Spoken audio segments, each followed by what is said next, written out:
I mix what I like, what I like. I mix what I like is exactly where you want and need to be. I mix what I like, organic, vegan, soul food from your immediate diet. Live healthy. Live healthy.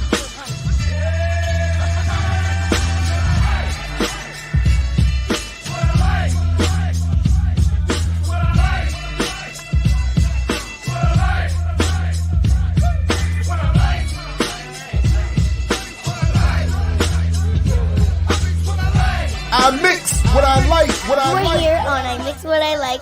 You may check us out on imixwhatilike.org, where you can see all these other shows and what my daddy likes and other cool things. Yes, what's up, world? Welcome back to I Mix What I Like right here in Black Liberation Media. Again, I'm Jared Ball, very happy to be your host.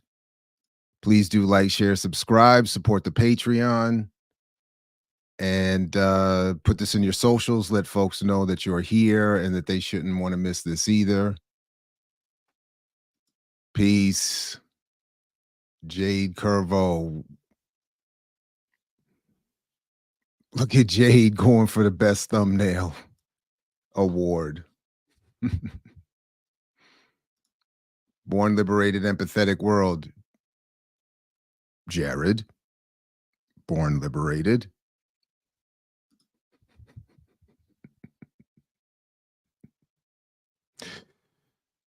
If it ain't JB, Sly Caddy is. Yes. Appreciate you, Raul. Good to see you. Good to see you. Mark Dub in the building.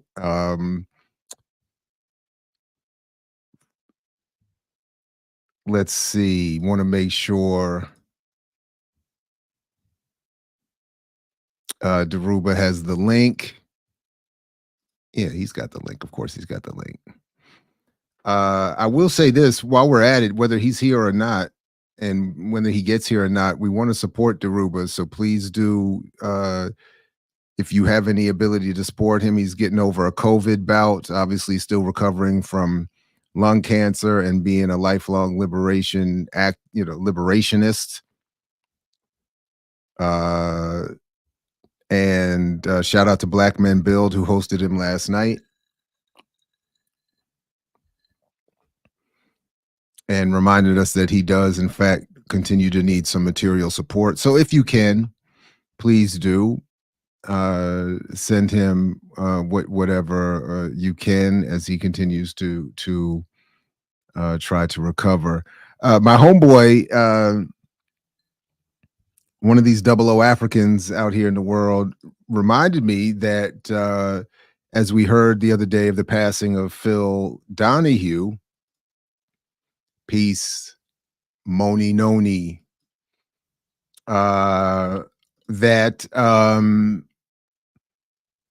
Dhoruba's been on Donahue once or at least once that we're going to review here today, and I can't remember how many more. And for some of us of a certain age, Phil Donahue was, of course, the guy. Born Liberated. Thank you. I appreciate you.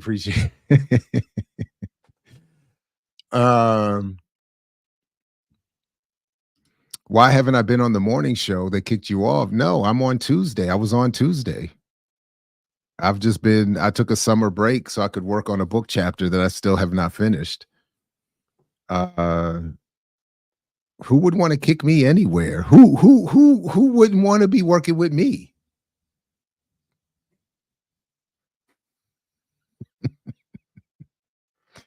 No, all is good. I was on Tuesday. I'll be on Tuesdays on the Remix Morning Show. I do teach 4 classes. The semester started.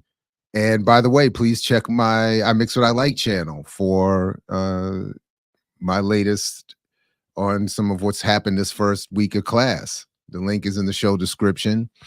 Talked a little bit about Fanon and the film Syriana most recently, but please do sign up over there as well. But we got a lot more, by the way, coming to this channel's Patreon. Again, the link is in the description. You should subscribe, but the link is in the description. And I'm still waiting, but there's some very exciting things on the horizon. So if you are not a member of the Patreon, this is a good time to do it. Dhoruba, I see you coming in the studio whenever you're ready. Just you let me know, turn your camera on and we can get busy. Oh, there he is. Dhoruba bin-Wahad, welcome back. Good to see you again. Masked up. How you feeling? What's the latest? And you're muted, by the way. Can you hear me now? Yeah, we can hear you. We can hear you. Yeah, I'm just feeling kind of weak right now. Hopefully I'm getting over the worst of it. Okay. Well, if you need to take a break, we can always have you come back on another time, you know, or I got some clips ready so we can give you a little bit of a breather, no pun intended. If you No, just get rolling. I'm gonna eat me some chicken wings when you finish.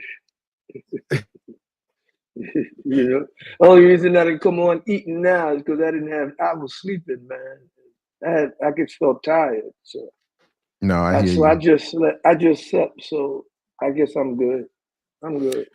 No, I appreciate it. And hey, and listen, I mean, we can always, as I told you, I'm always just looking for an excuse to have you come on. So when our dear brother, this who never wants attribution, one of these 00 African brothers, said, you know, he reminded me that, you know, Dhoruba has been on Donahue. And I said, that's right. And for some of us, we used to watch Donahue. Some of us may have even been introduced to you through Donahue. So I went through one of those debate shows. This was hilarious and also a little sad. Which one was that? So this is the one in 1992. The issue is race. That I just got out of prison.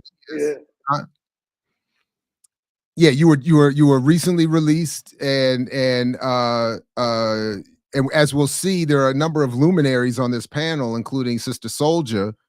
But before we get started, you started to tell me off air a little bit about the Black woman who worked with Donahue, who was actually responsible for this. So before I get to the clips, if you want to maybe say a word about that and anything else about what you remember from that day, please do. Yeah, Lillian Smith, I believe is her name. And okay. She was wonderful, man. She's the one that reached out to me. And in fact, I found out that she was kind of like his producer. And she's the one that arranged for Farrakhan and different folks to be on Donahue. That's what made Donahue kind of special, you know, in terms of the mass media, the corporate media, and the type of slant he took on bringing certain people on. You know, I just became aware of his passing when you texted me, and I asked you. I said, "So why Donahue now?" And I didn't know he had passed, you know. And and so it was Lillian Smith, this sister. I know she's still around. She's on Facebook. She has children that she's very proud of that are professionals now. And shout out to Lillian, you know, Lillian Smith. She was the cog in the machine that put Donahue in touch with us after Rodney King was beaten to a pulp on national television. She reached out to me, and I was on the show with some Negro. I forgot who he was. He was telling me off camera. Oh, I'm sorry. Go ahead. Sorry. Go ahead. You might have seen the show. Oh yeah, I saw this. I got clips ready. I was. Yeah. There's probably a few people that would qualify for what you're describing here. Oh yeah, but on the issue was race, there was a whole bunch of them. You know, and I think myself and Sister Soldier kind of lit into them. You know,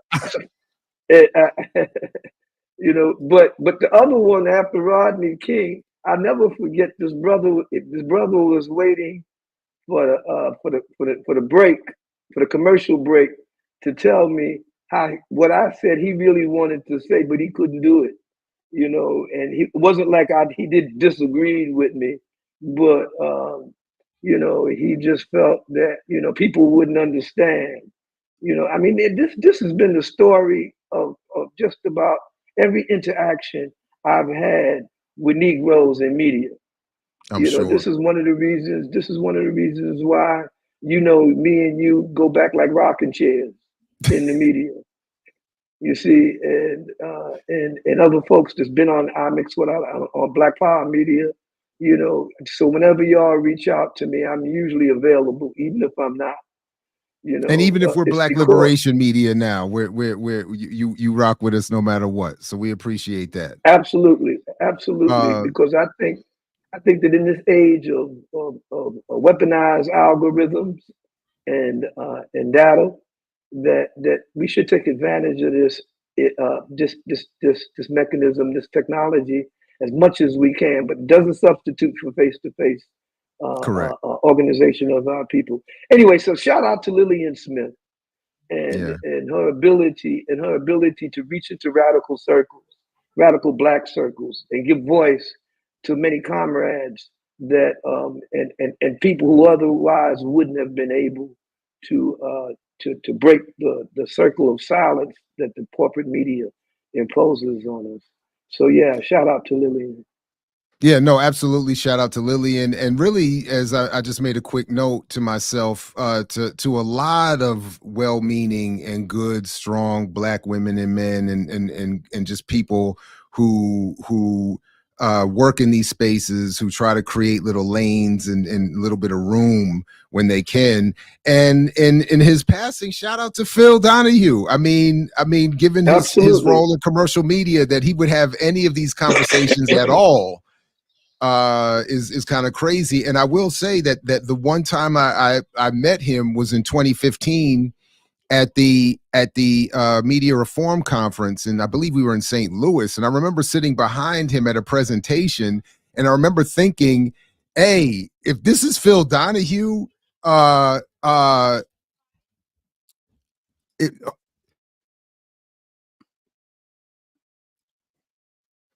about that. If this is Phil Donahue, how in the world can any of us expect to have any room to breathe in a media reform environment if Phil is in the audience with us? If he don't have a job, this is right after he had gotten fired from MSNBC when he had the most popular show on the network, but then started saying that there shouldn't be a war in Iraq, and they got rid of him. And I remember thinking, you know, the downfall, because somebody I had been watching since I was a kid here, and at least on and off, you know, was sitting right in front of me. And I remember, you know, I was like, that's wild. So with your permission, I will launch into some of these clips. Absolutely.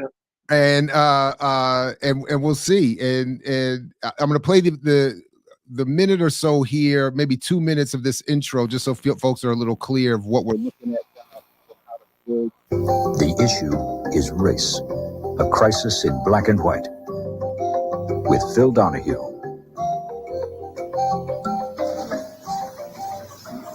In the wake of South Central, in the wake of incendiary collisions between races, religions, and ethnic cultures, America still finds right in front of its nose the issue that was here when we were founded, is here today, and will be here for how many tomorrows? The issue is race. I greet you from the Cambridge Multicultural Arts Center in Cambridge, Massachusetts, where we have assembled a distinguished group of activists, scholars, and policymakers to help us make sense of what may be the nation's most important piece of unfinished business. By way of introduction, our panelists are kind of cool, Alan Keyes, the Republican candidate for the United States Senate in Maryland, Richard Nathan, Institute of Government at CUNY Albany, rap musician and activist Sister Souljah, author, educator Jonathan Kozol, I like his performance artist and playwright Anna DeVere Smith, Boston University President John Silber, Mayor Sharon Pratt Kelly of Washington, D.C., and Dhoruba bin-Wahad, an activist and former Black Panther.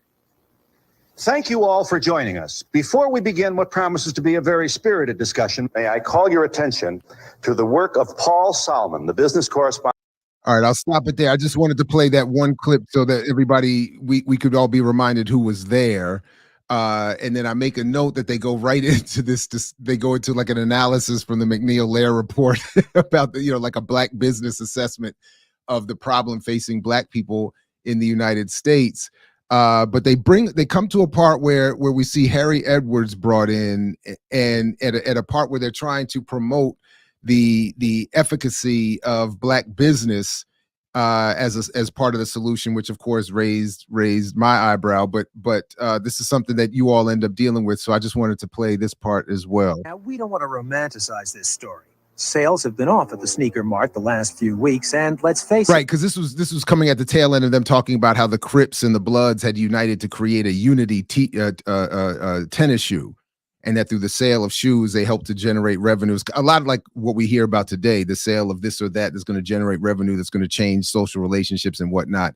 But then we come to most this part new here. businesses fail. Moreover, training kids like this is very expensive. On the other hand, like it or not, we're all playing on the same economic team. So if we don't invest in our teammates now, what's it going to cost us later? You can pay me now or you can pay me later means that you could invest the money in the future of these kids that are growing up, these young minds. They're not all corrupt. You know, no one is born, they're born babies. They're not born corrupt and this one's going to be a criminal, I can tell, you know. Or we don't have to invest in those same kids that could have been given a chance will come back and see you again, and it'll be under circumstances that you don't want to see them under. The last word goes to Professor Harry Edwards, a sports sociologist who studied these issues for years. We raid the business schools, bring in the most brilliant minds, put billions of dollars behind it to deal with Russia, but when it comes down to dealing with South Central and inner city, we want to bring in ball players. I'm saying that we must begin to look seriously at these problems, because here we're not talking about saving the Soviet Union. We're talking about Americans saving America. And that's what's at stake here, not just South Central.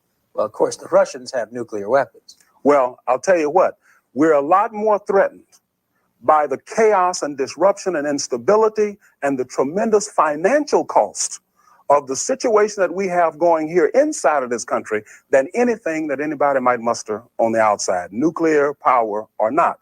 We're more likely to collapse from the inside than we are to be destroyed from the outside.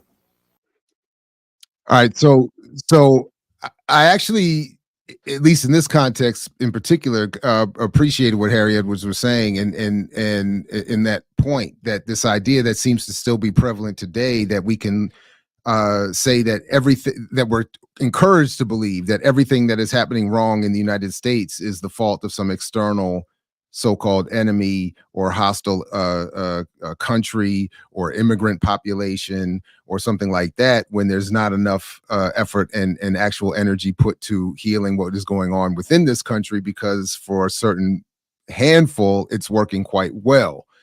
So and that's actually in general how I felt watching this whole thing. I mean, it was funny to kind of be reminded of what the early 90s were like, but the continuity of some of the arguments that we'll see in several more clips is eerily consistent. So I just wrote, the video represents the horrific political bridge my generation had to grapple with, coming from Black power to a world of Clintonian opportunity, which is what we're going to hear some more about sort of being spoken to coming up. But as I pull up the next clip, is there anything you would want to say about that? Obviously we're going to get to where you get brought into it here in a minute. Yeah. I think Professor Edwards made a point, but I think he was a little askew in trying to make that point. First of all, the United States was never trying to save the Soviet Union. It was quite the opposite. The United States was profiting off the Cold War. The Cold War was the largest, was the beginning and the consolidation of the military-industrial complex. That's what the Cold War did. So the United States was never trying to save the Soviet Union, no more than it is today trying to save Russia and China, as it spends millions and millions of dollars to demonize both of them as threats to the United States security. And second of all, he makes a good point that I think that we don't recognize, that Black people, the poor people in the United States, represents a monkey wrench to capitalism. And we have not capitalized on that ability or that capacity. We have not organized around it. We have been sucked into the duopoly political system that the oligarchs and the corporations maintain. If we understood fully that we could tear this country down, that we could break them down to their knees just by organizing an alternative political force in our community, anti-capitalist, anti-white supremacy coalitions and united fronts, then we would have an enormous amount of political power that we don't have, and political influence. Let me put it that way. I think that, so in that sense, he was correct, I believe. And also, finally, in commenting on the sneaker program with the Crips and the Bloods, I happen to know one of the imams and folks that helped organize that sit down and that coalition between them. As we know, one of the key figures in that was Jim Brown, who in LA organized that, but he had a crypto capitalist approach to this, a black capitalist approach to it. And we see historically that the murder rates between the Crips and the Bloods, in fact, the Crips and the Bloods expanded nationally exponentially after 1992 in the war on crime, the war on drugs, and the war on poverty. So we need to understand that when we look back at this moment, this was in 1992 with the rise of the new black comprador class. They were in league with the Clintons. They were in league with the right wing of Reaganomics. They believed black capitalism was the liberating force for black people. And so this is when all of these Negroes began to get their legs and get a microphone, and this extends to even all of these folks, from the Roland Martins in the media to the black capitalists that we revere now. And in 1992, we have to understand that the so-called hip hop generation was barely, I believe, 2 years old. I believe the Not first 2 years. No, we were. No, the hip hop generation, because that's me. So we were born 65. They say 65 to sometimes to 75, something like that. Sometimes even to 65 to 80. But so I was talking about the music itself. I was talking about the music itself having began to infiltrate mainstream. By now, I think the first one of the first hip hop, one of the first hip hop. Please, don't move me to the edge. The first.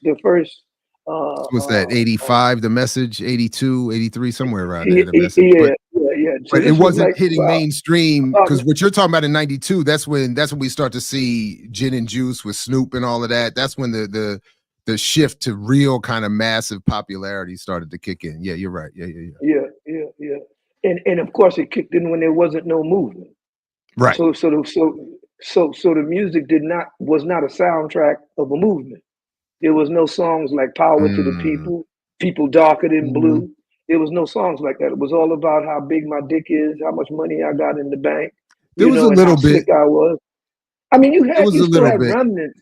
You still have remnants of the black, Public Enemies, the remnants of that at that time. But they were being increasingly pushed to the side because they weren't getting contracts with the big Hollywood. And it's funny you say that, because they say the golden era of hip hop is in the mid 90s. And by the time we hit the so-called golden era of hip hop, all the radical political voices are erased. All the so-called movement music is gone. So you're right. Yeah, that's a good point. All right. So let me play this. Go ahead. Okay, go ahead. No, I'm good. Okay. So this is just a quick reintroduction where Phil is reintroducing some questions to the panel. I'll just play this real quick. Of the 50s and 60s cannot be called cynical for asking, we have overcome what? And there are not a few people out there now saying it's worse now than it ever has been. We have more divisions today than ever before. May I ask you to begin our program, President John Silber? Yes, to say things. All right, so we'll come back to that, because you have a nice exchange with him later. And Silber is somebody who Chomsky has debated back in the day, that kind of good conservative sort of the conservative wing of what's supposed to be a liberal academic ruling elite. But so we'll come back to him. I don't want to take up too much time with him. This is where well, I'll let it wrap up with Alan Keyes, but this is where ultimately you're introduced. And Alan Keyes is, I gotta admit, he brought an energy that I didn't remember he had. He had, he was trying to sound like you while having a very antithetical message to what you have. But here we go. Programs where you wrote the rules and regulations in such a way as to discourage work, to break up families, to actually penalize people who were trying to help themselves. So don't tell me that this suddenly happened to folks. It was done to folks. And now we're going to have to make some active efforts to undo it. And I'm not one of those folks who's going to say there was a big conspiracy to destroy people. But it does seem to me that you couldn't have thought of a better conspiracy to destroy black leadership, the black community, black institutions than what posed as this effort in the bureaucratic welfare state to help people. And so I think we need to think it through. So that was that slick. That was so slick because he has all that tough talk for what was done to people. It was intentional, has to be corrected, but he then points to the problem being a welfare state. That was damage, anyway, which is going to take conscious use of the same power that helped to produce that damage, and then concentrate on allowing people to have the power to shape their own destiny. Dhoruba bin-Wahad. It's ironic that he said go ahead. Because because subsequently he ran for president or whatever under the Republican ticket. He became a stalwart bootlicker in the Republican Party. And but that's what I'm saying. Sorry, go ahead. Sorry, apologies. Go ahead. No, so I'm saying that that he then tries to posit his position on working class heroes. That the ordinary father, the ordinary mother who brings home food, who goes to work every day, is a hero. And in essence, he's correct in that sense. But he's a hero who's pretending. And I think I sent you that video recently where this Muslim brother Shahid is talking about how being American is a state of mind. It's a condition. It's cognitive dissonance. That and I think the Keyes, who ran for I believe he ran for president and then he dropped out and he got on the ticket with some racist Republicans.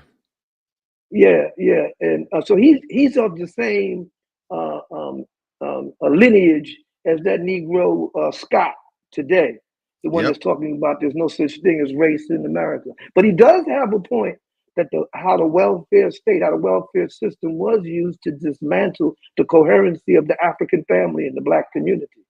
That is but true. he doesn't. Yeah, but he means it. One, he means it. He means it's as a defense of capitalism and private industry and individualism and business. He doesn't mean it as in a way that you would interpret that event. That's all I was trying to point out. And it was just very slick of him to do that. You can play my response. Yeah, you can play my response. All right, here we go. Wahad, you served 19 years for attempted murder of 2 policemen, a judgment that was overturned more recently on the basis of an unfair trial and the withholding of information. Let me ask you, Dhoruba bin-Wahad, how you feel what jumped out at you on that piece? When we look at these young men on the screen here, one of the young brothers said, what do you know how to do? He said, rob, steal, and kill. What did Columbus know how to do when he came here? Rob the native people of their land, kill them, and exploit them. What did they know how to do? What is in the best tradition of capitalism in this society? Burning, loot, rape, and pillage. This is something that is as integral to the United States as breathing. And the problem with race in this country is that white people in this country do not want to confront their own history and live up to the consequences of that history. And when you don't confront the truth will ultimately destroy you. All right, so I just wanted to let that part run so that folks could see your initial introduction and statement. And again, I think it's remarkable to think that even this little bit was allowed on national TV at some point. It just seemed That's when I was. That's before I lost my mind. So I got to admit I was kind of coherent there. That's before. That's because right. that's before I went to Africa and lost my mind. So okay, I see. I got you. All right, so I'm skipping through this a little bit, and I've put the link to the entire thing in the show description so folks can, at their leisure, go back and see if they would like what I've left out.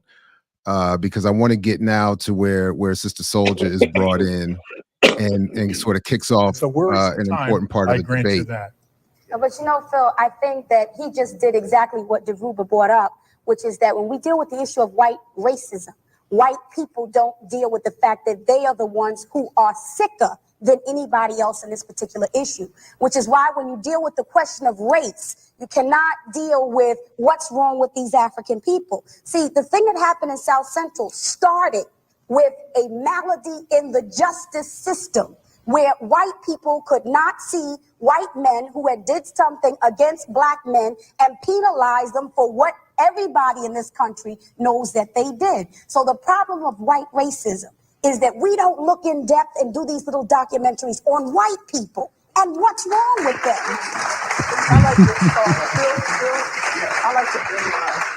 I like to add to that.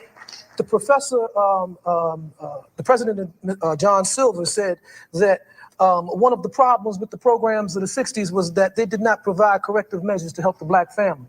We need to understand that when black people were brought here to the United States, they were brought here as an act of war. They were kidnapped here, and the destruction of the black family and the creation of a slave mentality was an integral part of the development of this nation state. So there has never been an interest in the black family, and that's reflected today. But even more, every city in which we have aspired to so-called political power. In Newark, black males are being murdered by the Newark Police Department under the guise they're robbing cars. When we look at New York City, the police riot in the streets. When we look at LA, there was a riot in the streets. All of these cities have black mayors. Yeah. So we have to begin to understand that moving black people up the economic ladder does not necessarily mean that black people on the bottom of the economic ladder are going to be empowered, because there are black people who identify with the system so much that they are self-hating Negroes. Mr. bin-Wahad, you seem to be going kaboom to the entire white community. Do we have kaboom? A belief that there really are out in America white folks who do not suffer from the pathology that Sister Soldier reminds us does exist in this country. But why is that the question? In other words, it's the same as when you're dealing with the issue in South Africa. People say, well, if black people get in control of that government, what will they do with the white people who are living there? Why is that the question? Can we refocus the question I'd like to as to explain my how we're question. going to correct? Let me have a moment to defend my question. Okay. If you believe that all people who are white are interested in pillaging, reminding us, as you painfully do, of our own history. No, that's a mischaracterization. That's a mischaracterization. And first of all, it's the mischaracterization because the Constitution was established by white males with property. It said all men are created equal. Right. And they are endowed by their creator with certain inalienable rights. It didn't say women were created equal with men. And the Bill of Rights was attached to the Constitution because people without property had no rights. So I did not say that all white people are interested in burning and looting and pillaging. I am saying that the ideals that established this country were based on burning, looting, and pillaging people's land. Accept your point, and you concede to us that in contemporary society, we do have honorable people of all colors who have as much of an interest in the salvation of their babies as. But the problem with that, Phil, is that the people of good intentions in the white community are the minority. They do not stand on principle, and they do not struggle against their own racism and white skin privilege. See, the problem is this: it's like men who say, "I understand how you feel as a woman being subjected to sexist behavior." They can't possibly. Not without interacting with women and empowering them. Bill, the problem, though, I think with this whole analysis. All right. We're going to stop on Alan Keyes and come back because there's another exchange you all have. But I actually, I like the way, I gotta say, because he does it a couple times in this thing, and I didn't remember him doing it. I haven't, but when Phil would say, if I may have a moment to defend my question, I did like how he would do that. I thought that was funny. And then I also got this thing that I somewhat remember from watching him as a young man, and even as a kid, that sometimes you couldn't tell when Phil was speaking his own mind in politics, or he was asking or raising a point that he knew particularly his white audience members were thinking and wanting to hear him ask. But nevertheless, unless you want to say anything, I'm going to skip ahead to this next part where you are in a back and forth with my former what do they call Sharon Pratt Kelly? What's the position they would call her? She was the mayor. Wasn't she the mayor of Washington? Was she the mayor then? But what is she then? But that I think she also went on to be that sort of fake shadow congressperson. I forgot what they. Now I can't remember. Yeah. She became part of the pioneering comprador class. That's right. Came out of the war on poverty. That's how she got to where she was at. Yeah. And then what I think is also interesting. Sorry, go ahead. Yeah, go ahead. Sorry. I mean, that's who she was, and I think that when you hear her talking, you could see the comprador class right there. I mean, you're going to see it in a second, and you're going to see it in a second come out strong. And what I appreciate almost about her and even Alan Keyes, or maybe I'm just enjoying it for the giggles of it, but that they're so aggressive. And if you didn't know any better, you might actually be fooled into thinking they were making a militant type of argument. But anyway, here we go. And again, the continuity, the similarity of the argument. I don't want to spoil too much of it in advance because I want to let people hear it themselves. But this continuity of themes that we hear from 1992 to 2024. So that the dialogue that we had before we decide whether we like white people or not, I think we have to begin to develop strategies and techniques for negotiating our differences over a very broad canvas. And this is going to mean the life and death of many of us. I've worked in the New York City public schools and seen the speed and dispatch with which a naughty boy quickly becomes a retarded boy. It's simply a matter of taking him out of the class on the wrong day and putting him in another class. What we're talking about here is very clear. If you look at Latin America today, in every society in Latin America, and Latin America is essentially a conglomeration of European settler states. The conquistadores went in there and did the same thing that the English did here and everything, right? When we look at the compositions of these societies, we see that at the top are light-skinned descendants of conquistadores, and at the bottom are native people and black descendants of Africans. White skin privilege is a European ideal and concept that was exported with their economic system, their religious philosophy, and it was exported and imposed on people of color. So when we talk about Latinos, let's understand what we're saying here. We're talking about Latinos who, for the most part, have African blood in them, and they have internalized racism just like everybody else. When we look at Asian Americans, many of the Asians that came here initially came to work the railroads. They were treated like dogs. They were treated like dirt. But when we see a lot of Asians that come to the United States today, one of the first words they learn in their lexicon, one of the first things that they learn is nigger. The United States' major contradiction around the issue of race is white skin male privilege. And if we don't attack that, if we don't analyze that, if we don't begin to deal with that, then we got a problem. And I totally disagree with the mayor of Washington, because I do not have a stake in saving a racist nation. I do not have a stake in maintaining American hegemony over people of color around the world. I do not have an interest in maintaining this system that causes the miseries of billions of people one more moment. Yeah, well, I'm not going to walk away from our investment in this country and the suffering that we've had in this country since 1619. We gave this country her culture. We gave this country her music. We gave this country her margin of profit with the agricultural revolution, though we never got out. I'll be doggone if I'm walking away from 4 centuries of investment in this country. We too are entitled to a piece of the rock. I don't care how wrong America was. No. I mean, come on, Dhoruba. You just walking away from what you just want to walk away from. You still feel that way, Dhoruba? You just think we should just walk away? Goddamn right. I still feel that way. I ain't got a stake in white supremacy in the European nation settler state. Not one iota stake. And what Homegirl was talking about was that because we contribute to the mercantile accumulation of wealth, of primitive wealth, that led to, in fact, it led to the Civil War. That was the class nature of the Civil War was between the rising industrial financial robber barons of the North and the Northeast and the agrarian patrons and owners of black folks in the South in the slave system. The contradiction was between slave labor and wage labor. Okay, so walking away from white supremacy, walking away from the European settler state, my feet could move fast enough.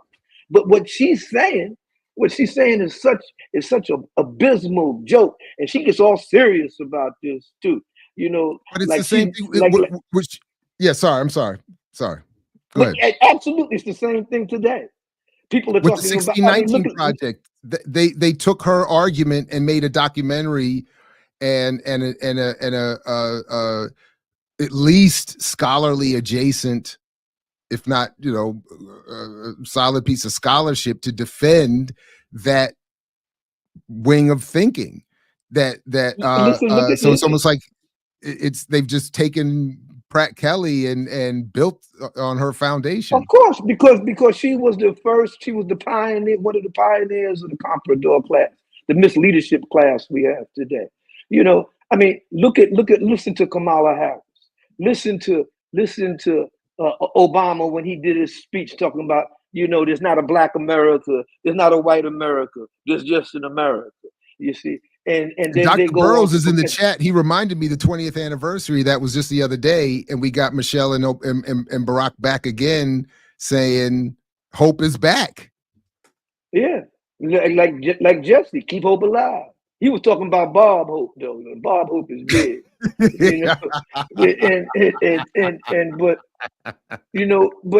But I'm just saying, this thinking that our contribution or our enslavement in building the mercantile basis of white supremacist capitalism in the European settler state was somehow a legacy that we should embrace to the point where we're supposed to perpetuate that, the consequences of that state. That's totally insane to even think about that, you see, in that way. And that goes to show you how crippled the black bourgeoisie is.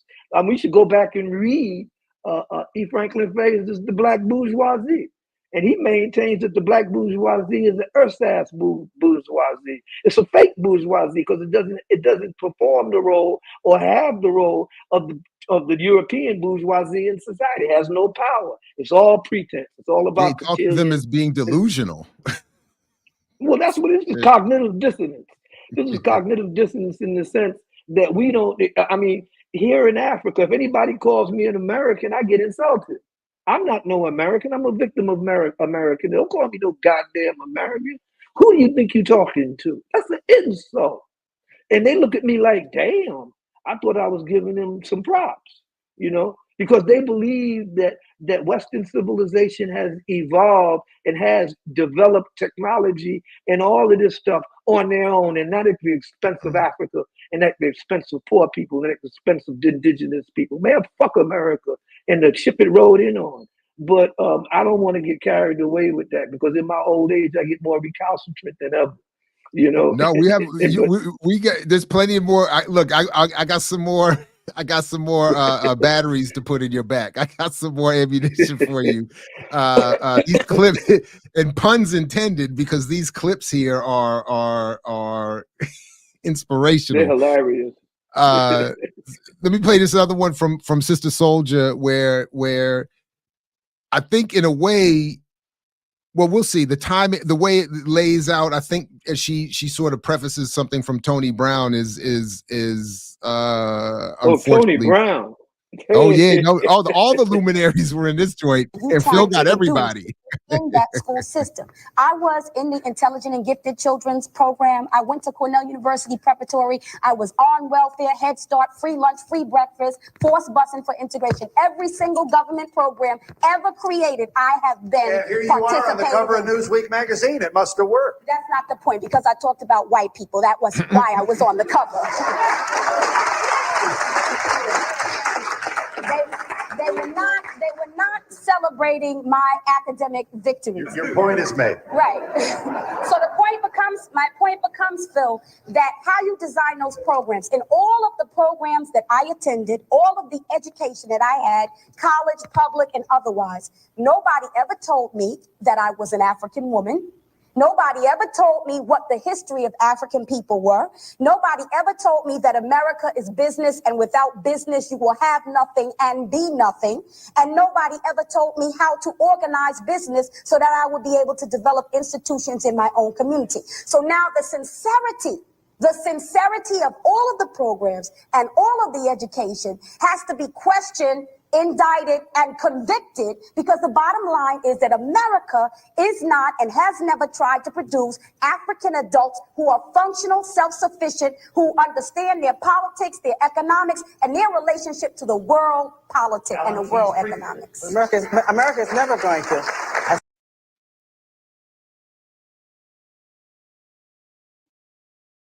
There's my man, Tony Brown. Tony Brown. Self-help. Tony Brown said, "I'm just trying to make a living." Oh, my bad. I have my mute on.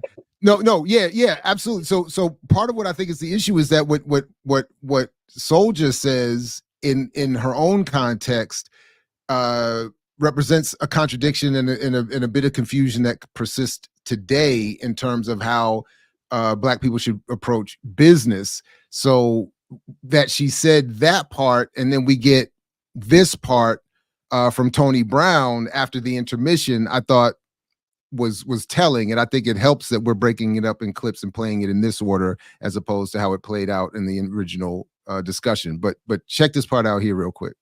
Basically, love yourself, be proud of who you are, and any proud person will be productive. That's the basic fundamental theme. If there was ever a time when America needed to stop and reconsider itself, it is now. And I would like to say to those of us who are of African descent. Say what? Did you want to say something? Oh, you just laughing. He's talking about in 1992. That was Yeah. the time that America should stop and consider himself. Look at the world in 1992. Look what was happening in 1992. And historically, look what the position in 1992. Look at the European settler state of Israel and what it was doing in 1992. Look at Africa and the coups that the United States had imposed on Africa and bringing the Mobutus and these other dogs into power, whose families today are still in power. You know, he's talking about a historical moment as if this historical moment reflected some self-evaluation of white supremacy that never existed, that would never occur. But anyway, finish playing his. No, you're right. Nobody can do for us what we refuse to do for ourselves. I was born and raised in Charleston, West Virginia during the era of segregation.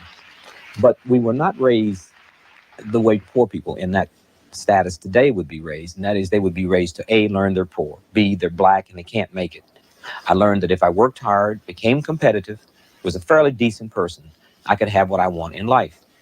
And that's the only philosophy in life I've ever known. Now listen to this real quick. Listen. Tony Brown Productions, good afternoon.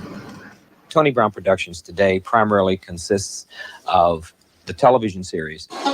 Tony Brown's Journal is brought to you by Pepsi and its bottlers. See, I just wanted to run to that part because we get the point, and just for the sake of time, and again, the link is in the show description. People can watch the whole thing. But he's over there talking about do for self. We got to do what we can do, and then the first thing you hear is my show is brought to you by Pepsi and its supporters or followers. And I thought that was a perfect. Look at the audience. Look at the audience that's clapping for him. Yeah. Most of them have probably passed away by now. May Allah be pleased with them. And I'm not trying to denigrate their sincerity or their backgrounds.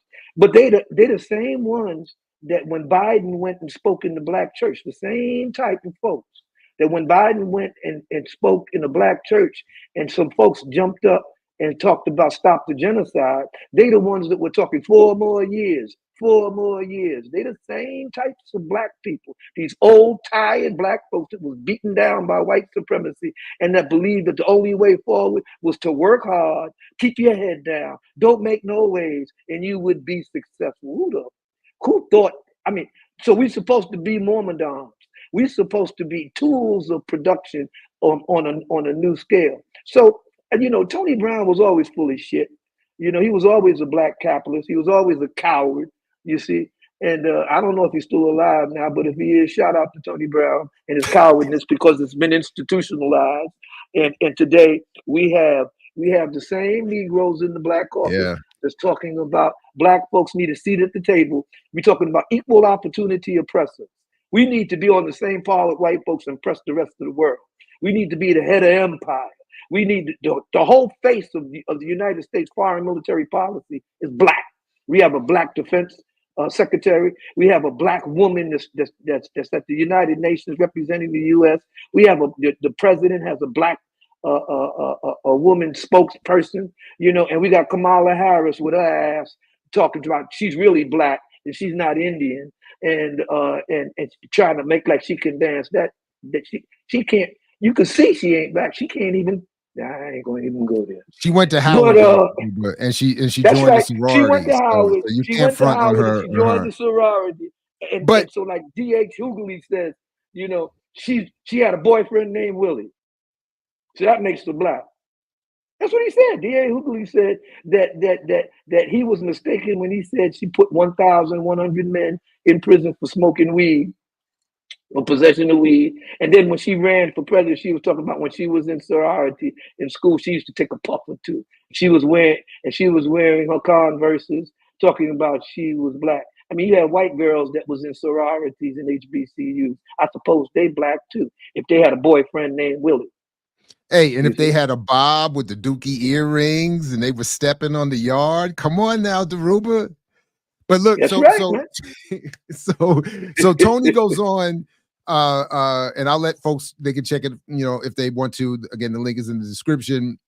But he goes on to run through the gauntlet of black capitalist fantasy, from buying power claims to free market, and emphasizing the need for the black middle class to in the anti-Du Boisian way, talented 10th its way into a black freedom that is on the horizon if we just buy black.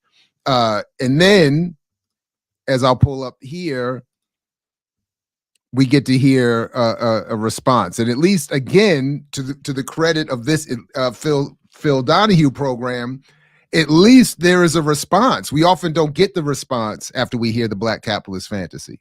Rodney King, when they murder Rodney, when they murder black people, when the police power in this society manipulates justice in the criminal justice system, we learn that they're doing their job. Their job is to contain and intimidate and terrorize black people. And this system want to know what we should do? We have to build an independent black political party to take care of our own interests and coalesce with those groups and organizations that share our interests and understand. Look how girlfriends are looking at me.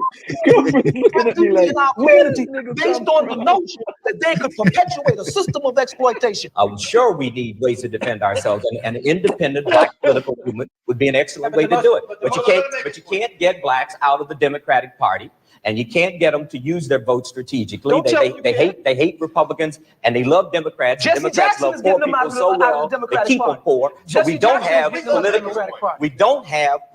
a political instrument of power. We are out of the two-way political process altogether, taken for granted by one party and ignored by the other. He has articulated one instrument of power. An economic base is an instrument of power. An educated population is an instrument of power. Why do you think the Asians do so well in this country? They are very well educated. The people in the Pacific Rim, they're Confucian. Their very culture teaches them to stick together, work hard, go to school, stable families. This is why they succeed. Let me can I comment on that? We won the. Oh yeah, go ahead. He says, I was why gonna. do Asians? Go ahead. He says, why do Asians do so well? Look at the Right. United States position towards China, huh? And how they're trying to portray China as the enemy of humankind. As that China is this threat to the West and to the American way of life and to the democracy. You know, Asians and their culture. One of the things that Asians have done is they've maintained their cultural integrity through thick and thin, even when they were colonized. And that integrity was not premised on Western values, on Western organization of economics, or none of that stuff. So they were able to transcend that. And also, we need to fully understand that in 1992, we're talking about the end of the Vietnam War had already occurred almost a decade earlier. Okay. And the majority of Asians that were brought to the United States after the Vietnam War in Vietnam, after the Korean War in the 50s, were Asians that had worked in compliance and complicity with the United States military in their own country. They were the ones that was hanging on the helicopter skids coming out. They were the ones that were given grants to start businesses. It's the same thing with the anti-revolutionary forces in Cuba. And they were able to establish their own entities. They were able to become mercenaries of the CIA. They were able to inculcate themselves into the American white supremacist construct because they collaborated with U.S. imperialism, because they were part of the U.S. imperialist apparatus. So when he talks about how Asians come here and they do well and they do this and they do that, when you go to Chinatown, you see Chinese banks. You see Chinese banks with Chinese letters. You can't even read the name of the bank. You understand what I'm saying? You got people that live in Chinatown that never learned English at all since they've been in the United States. Okay, so he has to understand that certain people were permitted in the white supremacist construct to establish themselves as a bulwark against the pan racism of white supremacy imperialism.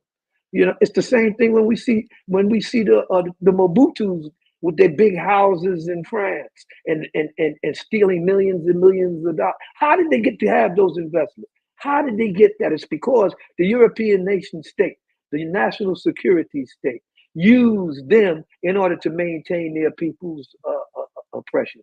So you know, Tony Brown is full of shit as usual. You know, he was always full of shit. And, you know, he came out of that era. I think he was in school when LBJ declared the war on poverty. So he's a poverty pimp. He came out believing in poverty pimping. You know, pimping ain't easy when you black and greasy. So, you know, he came out of that.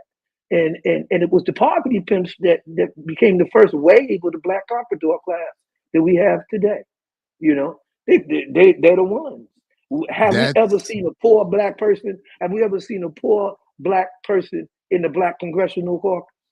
Name one. Name one. No, that's. Still doing it. Sorry.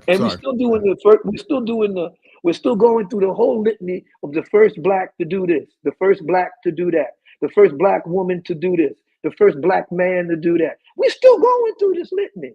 Why? Because we're comparing ourselves to the construct of white supremacy and what it defines as successful, what it defines as advancement. My point then is my point now. Unless we build a black political entity, a black political party, unless we're able to exert a consequence on white supremacy and the militarized police state, whenever they violate our humanity, whenever they violate our integrity as a people, unless we're able to do that, we have no standing in America other than as tools of the duopoly political system. Yeah, exactly. And well, I forgot what I was going to say, so who cares? Let's move on to the next clip because this I didn't mean to rant like that, but no. Trust me, Tony Brown get on my nerves. Look, you know? no. First of all, we all know we all know whatever I was going to remember wasn't going to add much to what you just said. So it was just it's just as well it was forgotten. But let me There's just, and forgive me, some of you who might see me laughing through some of this. I'm getting a kick out of this little trip down memory lane, because this is very much the generation I grew up on, or came into sort of young adulthood and political consciousness around from, and this is the environment. And then what I think what I was going to say was something akin to the point you made earlier, Dhoruba, about these folks' ideas becoming institutionalized. So you're right to condemn Tony Brown, but unfortunately, his way of thinking is as much more powerful and popularized today than ever. Whereas we don't have a situation where someone playing the role of Phil Donahue, particularly within Black commercial media, would do at least what Phil is doing here, by having you and Soulja at least there to somewhat mitigate the nightmare. But let's check this next. But I think it was funny. I think it was funny how the sister was looking at me when I was talking. That was funny. She was looking at me like I was from the planet Mongo. She was looking, well, where did Negro come from? What is it? Who put him on this platform? No, she was first saying, who let him out of prison? That's probably what she was saying. That was the first mistake before you got to Donahue. Anything they said he did it. He did it. And then some. Right, here we go. Right. We want our children to be happy. We want to have food. I was talking about that. Look at our young presidential. Now, to paraphrase Senator Bradley of New Jersey, the state from which your piece was. Senator Bradley gets much right when he talks. He does, and he, among other things, and he's not claiming to be particular. By the way, we're not playing the whole part of what Cornel West was here saying, but largely what you just heard him blurb out there is what his point was, that we need a multiracial coalition, more akin to some sort of Democratic Party coalition as opposed to a Fred Hampton rainbow coalition. Particularly original with the observation. We can't get there unless we go together. I have a terrible feeling that behind me are some people who do not agree. Senator Bradley of the all-white United States Senate said we can't get there unless we all go there together. Sorry, none of us are where he is. That's number one. Number two, you're making a moral appeal to a country that doesn't have a moral conscience. The question becomes that when white people feel serious and angry and upset about abortion, they come out in the thousands up to the millions to say, this is what we believe about abortion. Where is the white outcry against white racism that murders African people all around this entire globe? It doesn't exist. So who are these white good people? I want to meet them. I want to see them. I feel it's not enough. But that might be all we can get. And guess what? I don't work with all I can get. What I work with is what I have. Listen, you have to have some confidence in the power of African people amongst ourselves to establish a foundation. We have. We haven't. We have utter chaos in our cities, and you've got to see that. You can have a program. I'm not saying we've built a lot of institutions, and those institutions have not been effective. The majority of millions of African youth in this country are dying mentally, dying spiritually, dying emotionally, dying academically. And you may have a program, Mr. Brown may have a program, but what we got to talk about is an American government that tracks millions of African people who don't go to your program, don't go to Brown's program.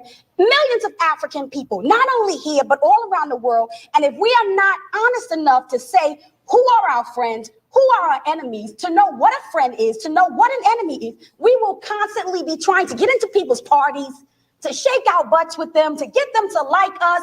And that's not the question. The question is, what can we build amongst ourselves to secure ourselves from our enemies so that we will be able to survive into the future? So just real quick, United Front. All right.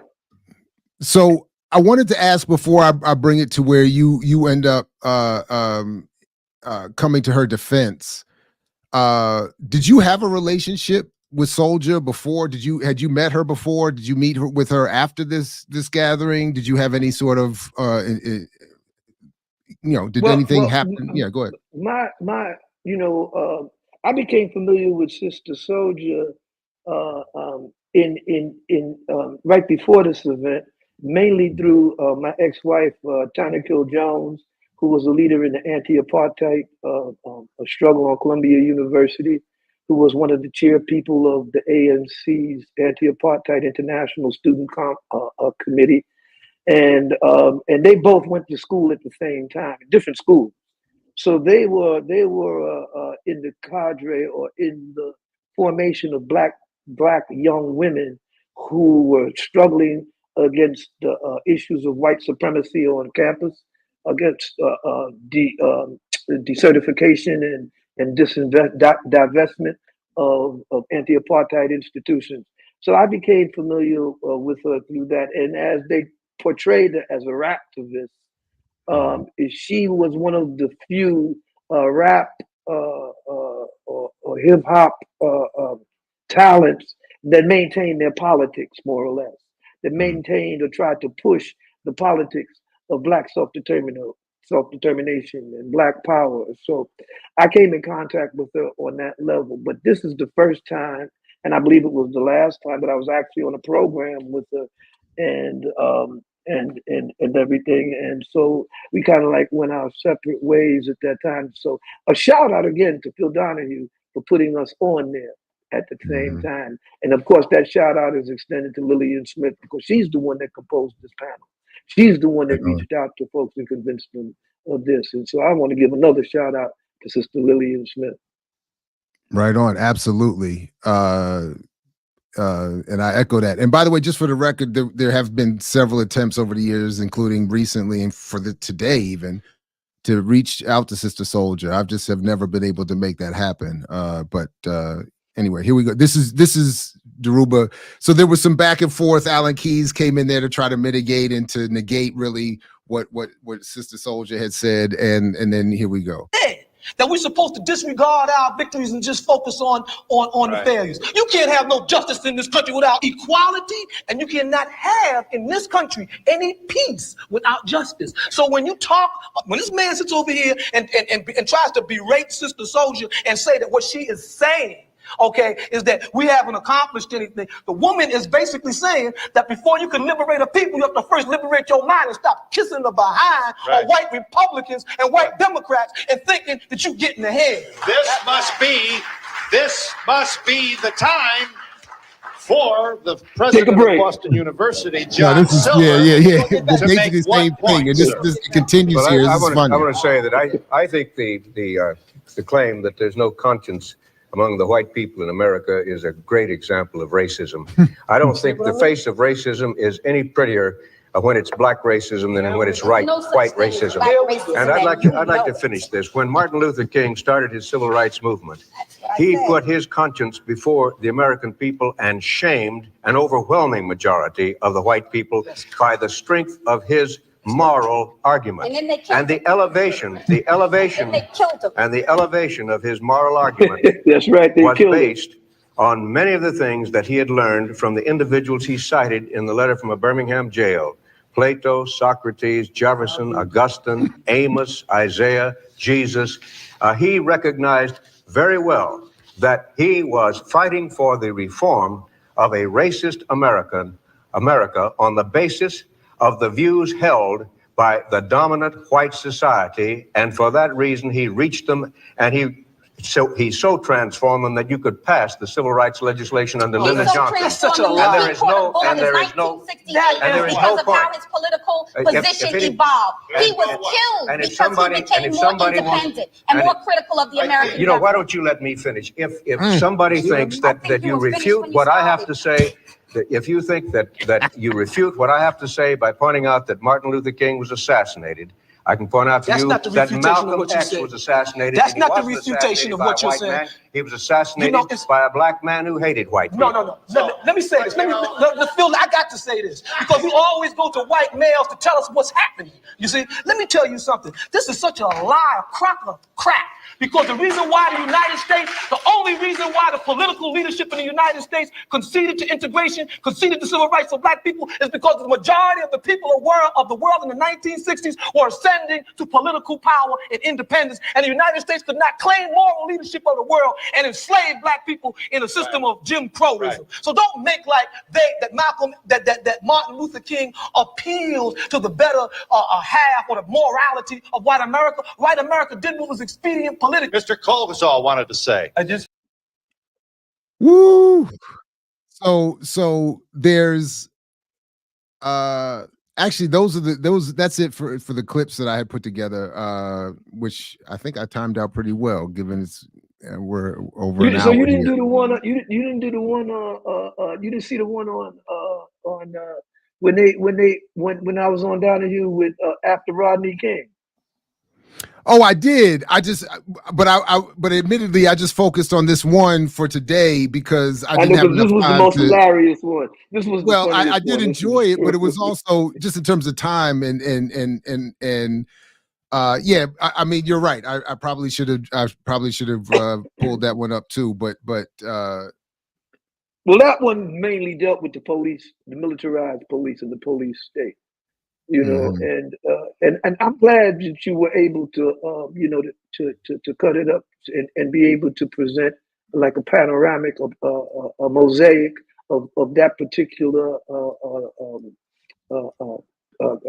broadcast.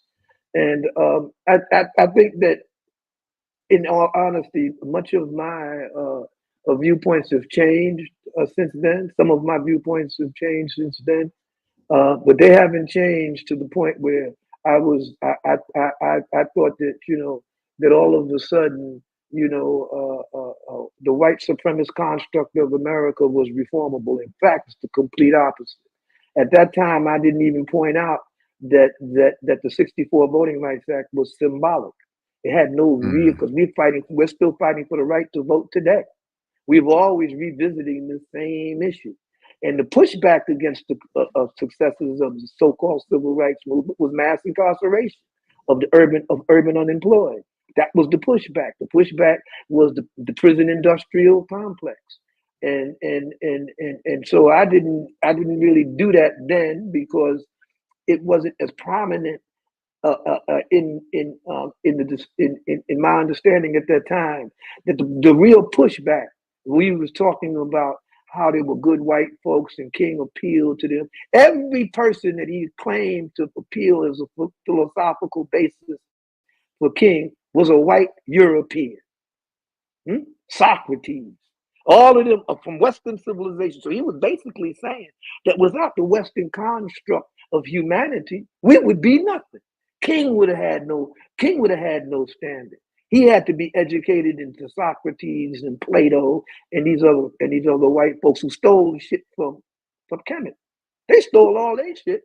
They stole all their philosophical propositions and understanding of the spirituality and the universe from ancient Kemet. He didn't mention that because he don't know that. You see, this is what I mean about uneducated fools from uneducated schools. This was this white man, but because he said it, and he said that King appealed to the morality of white folks. The minute that black folks raised their hands in a fist and said black power, all those nice, well-meaning white folks abandoned King, abandoned the black civil rights movement. And so we need to put in perspective that history that this cracker's quoting. I don't even know if that cracker's still alive now. If he is, fuck him. You said John Silber. I can't imagine that he is, but I love that. I can't imagine that someone had been called cracker that many times on Donahue. So that has to be. Did I use that term on Donahue? Oh yeah, you called him a cracker in that clip. That's what I thought was so funny. My bad. My bad. I was always told that I should be more erudite and refrain from profanity and refrain from profane linguistic expressions. But our oppression in our history has been profane. And I think sometimes the only way you could explain this is that white folks have to understand that black power is a question of mind over matter. White folks black folks don't mind, and crackers don't matter. So and so I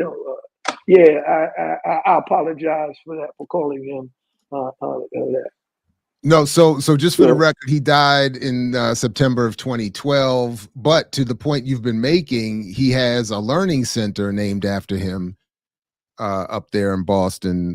So again, the point is still to continue the legacy of that frame of mind. And that learning center is probably financed by neoliberals and neoconservatives to turn out a whole new generation of advocates for to appeal to the morality of white supremacy, as if they had morals, as if they had it. I mean, if I knew if Kill All the Brutes came out then, I would have preferred to refer him to that. I think that's one of the best documentaries that came out in the past 10 years is Kill All the Brutes. And, I forgot about that. And so I would recommend to your audience that if they get a chance, it's on YouTube. Exterminate All the Brutes. Yeah. From 2021. You can it's a series that you can get on if you don't have an alternative on pretty much all of the streaming platforms, including YouTube, it looks like.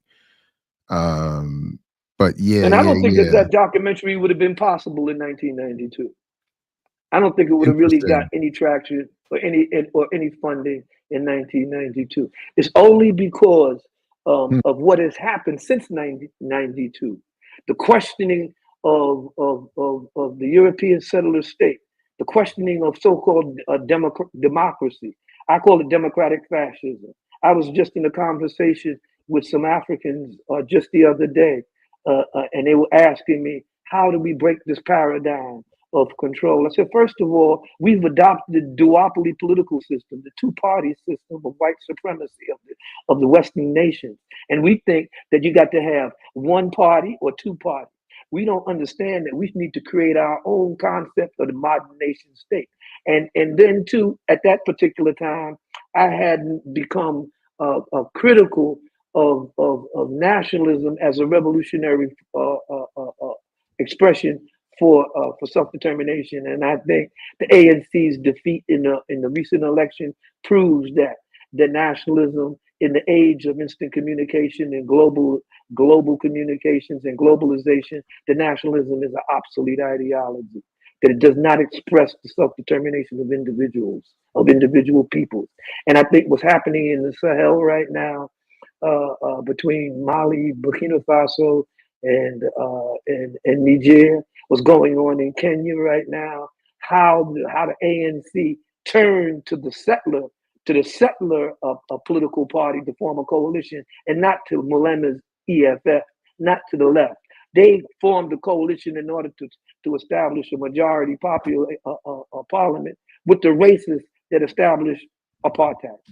That tells you about what has become of so-called liberation movements.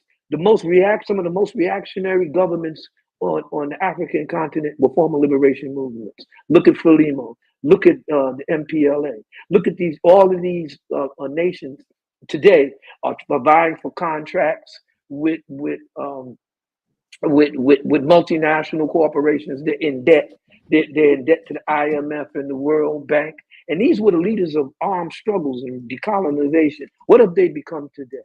You see, so we need to understand, or at least I think I'm beginning to understand that the best expression for people's self-determination is that they have to break with the model of the Western nation state and the ideas of the Western nation state and reestablish what Kwame Nkrumah talked about in conscientism, a Pan-African entity or model. The EU did this, but they did this after 2 industrial wars, after the Cold War, and everything. NATO has not went out of existence because of the Soviet bloc and the Soviet Union collapsed. In fact, it's right now at the borders of Russia and instituting a war against the Russian people, against Russia. It's also financing the European Zionist racist state of Israel. It's giving them bombs and stuff to commit genocide. The whole world order that was propositioned on white supremacy and the rise of Western political and economic power is a false paradigm, and it's coming apart. And I think that we need to understand the limitations of nationalism as an expression in this globalized world, as an expression of self-determination. So, did Raoul Peck do Exterminate the Brutes? Is that? Yes, do I have that yes, right? he did. Okay, right. Because Elon, I saw Elon's question, what Raoul Peck doc was mentioned. I missed it. And twice now I've tried to type in response in the chat that the title of the film was Exterminate the Brutes. And twice now YouTube has rejected the comment claiming it was spam. So I don't know if anybody else is having a problem. Well, I mean, it's on YouTube. It was on. I think I know. Amy Goodman. But Dhoruba, please. Interviews of Raoul Peck. Well, but please believe me, as I've gone through in detail with YouTube and themselves, when you point out to them what you are being punished for already exists on your platform, they don't care. It's in what context and how it's being described that I think they're most concerned. So if YouTube says Raoul Peck's film, it's cool. If we say it, I feel like YouTube has a problem. So it's true. That's true. So listen, unfortunately, I do need to start to head towards a close, and I want to before I forget again, and give you any chance to say anything else that you would like to say. I want to raise up again that we are encouraging people to show some material support to Dhoruba. And again, shout out to Black Men Build, who hosted Dhoruba last night, and whose mechanism here I'm borrowing to get the information. Give people pathways to support. So please do support Dhoruba. And again, there is no pension plan for the liberation at this moment.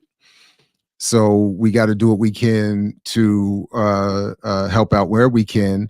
And please continue to support our Patreon, because beyond just any direct support that Dhoruba can get, there is also efforts being made to raise funds for other PPs and other people, maybe some future PPs, unfortunately, and other projects as well. So but yeah, Dhoruba, again, I really appreciate you coming through. Let me, I'm not rushing you. I just wanted to point in that direction and give you a chance to say anything else.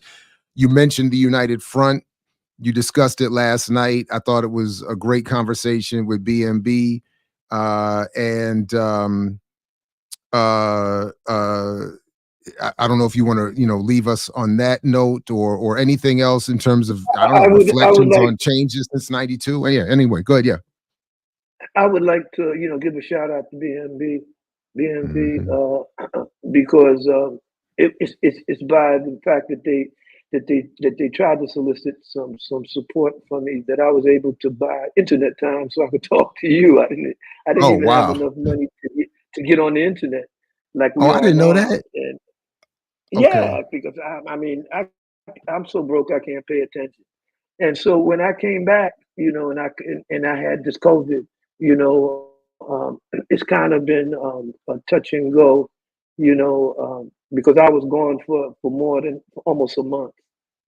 When I went back for my medical review, I wanted to be around for my youngest boy's varsity football debut.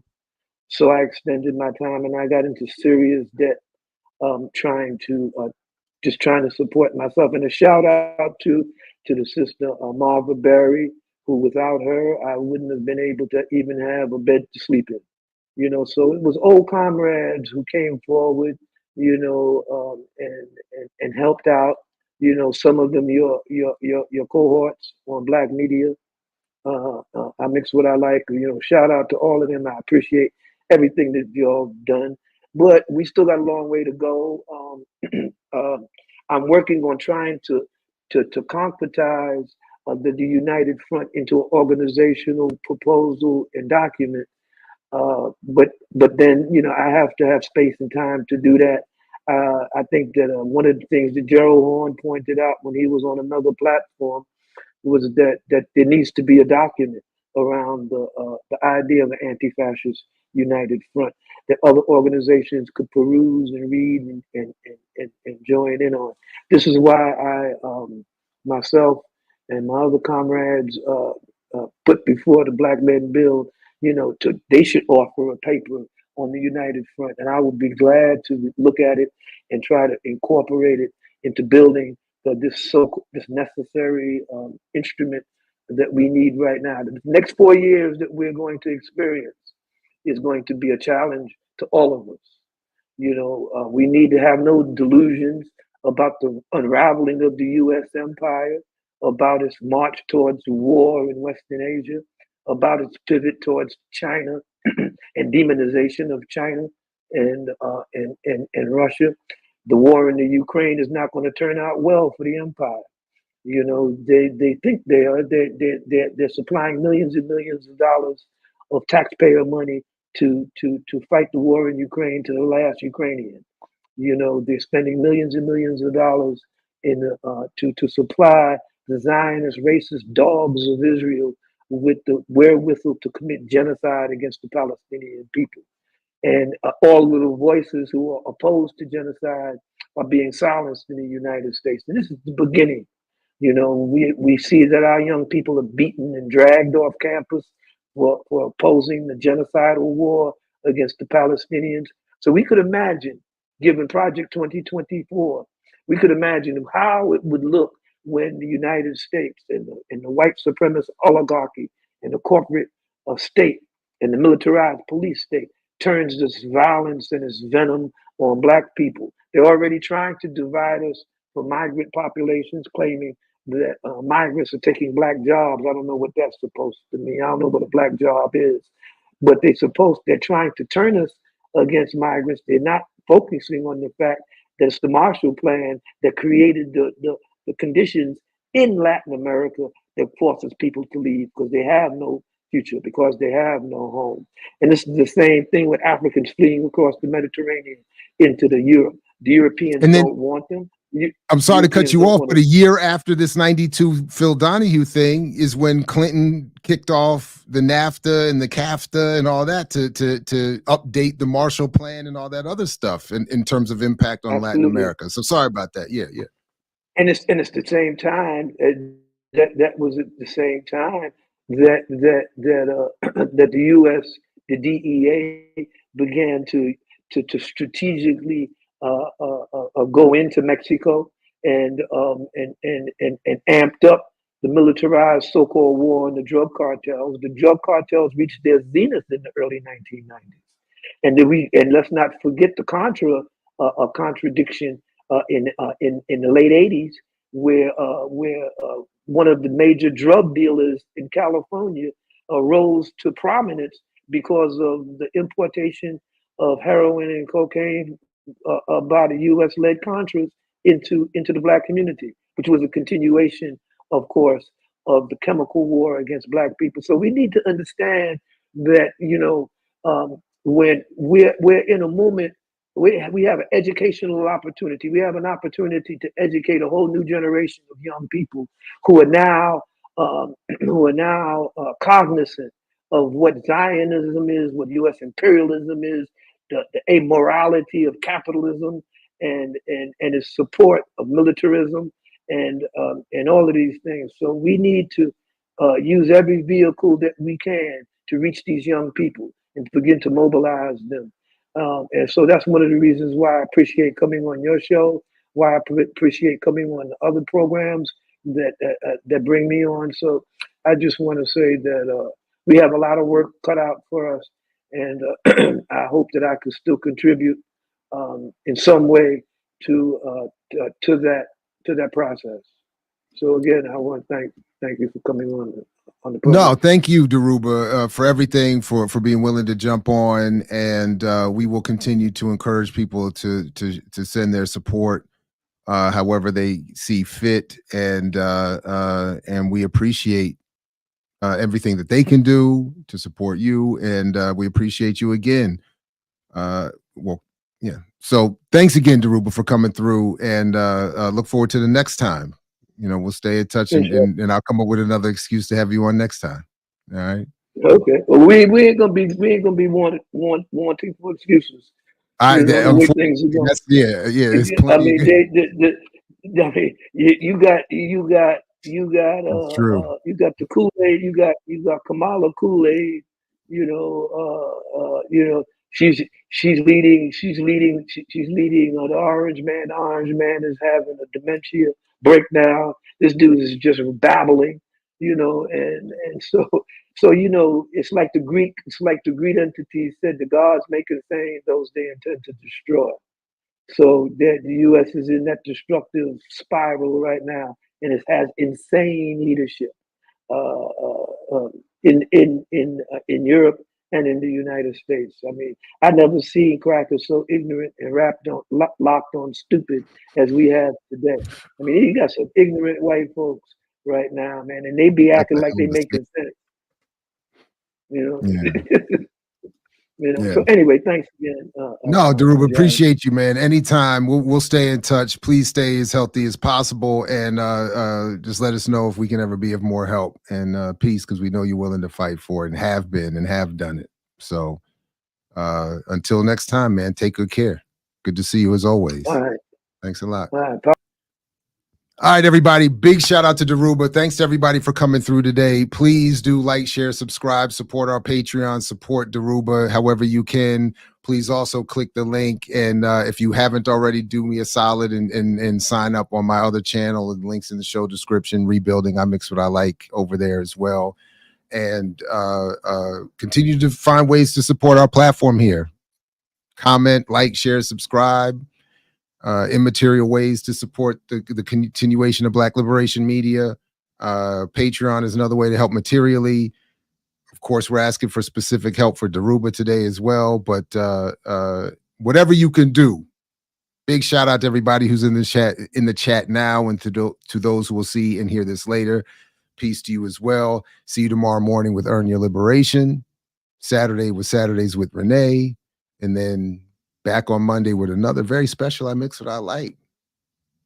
Shout out to Curb Fest and Black Alliance for Peace. All right, peace, everybody. Only, straight up, only if you're willing to fight for it. Otherwise, and I'll catch you next time here at I Mix What I Like, What I Like, What I Like, What I Like, What I Like.